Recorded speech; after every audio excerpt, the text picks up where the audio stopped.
کیا آپ جانتے ہیں شیطان انسان پر حملہ کہاں سے شروع کرتا ہے؟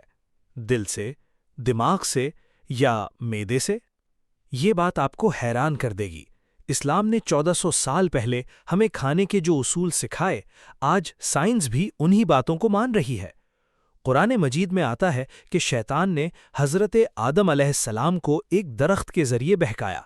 یہ صرف ایک پھل کھانے کا واقعہ نہیں تھا، بلکہ یہ انسان کی پہلی نافرمانی تھی۔ سوچیں، اگر انسان اللہ کی ہدایت چھوڑ دے تو ایک چھوٹی سی غلطی بھی اسے بڑے نقصان تک لے جا سکتی ہے، اور آج بھی کچھ ایسا ہی ہو رہا ہے۔ آج شیطان ہمیں درخت کے ذریعے نہیں بلکہ ہماری عادتوں کے ذریعے گمراہ کرتا ہے۔ فاسٹ فوڈ، زیادہ کھانا اور غیر صاف یا غیر حلال چیزیں، یہ سب آہستہ آہستہ انسان کو کمزور کر دیتی ہے۔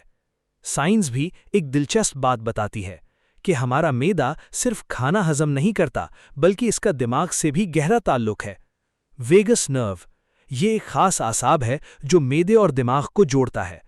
تحقیق کے مطابق خوشی کا ہارمون یعنی سیروٹونن زیادہ تر آنتوں میں بنتا ہے۔ اگر معدہ خراب ہو جائے تو انسان بے چین ہو جاتا ہے، ڈپریشن کا شکار ہو سکتا ہے اور صحیح فیصلے نہیں کر پاتا۔ اب ذرا غور کریں، شیطان ہمارے معدے میں نہیں رہتا، لیکن وہ ہمیں ایسے راستے پر ڈال دیتا ہے جہاں ہم خود کمزور ہو جاتے ہیں۔ جب انسان زیادہ کھاتا ہے، غلط کھاتا ہے اور حلال و پاک چیزیں چھوڑ دیتا ہے تو وہ اپنی جسمانی اور روحانی طاقت خود ہی کھو دیتا ہے۔ اسی لیے اسلام ہمیں ایک بہت سادہ حل دیتا ہے۔ قرآن کہتا ہے حلال اور پاک چیزیں کھاؤ۔ تو ہمیں کیا کرنا چاہیے؟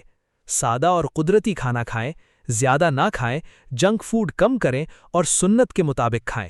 یاد رکھیں، شیطان آپ کے معدے میں نہیں، لیکن وہ آپ کی کمزوریوں سے فائدہ اٹھاتا ہے، اور اصل طاقت یہ ہے کہ آپ اپنے کھانے اور اپنی زندگی کو خود کنٹرول کریں۔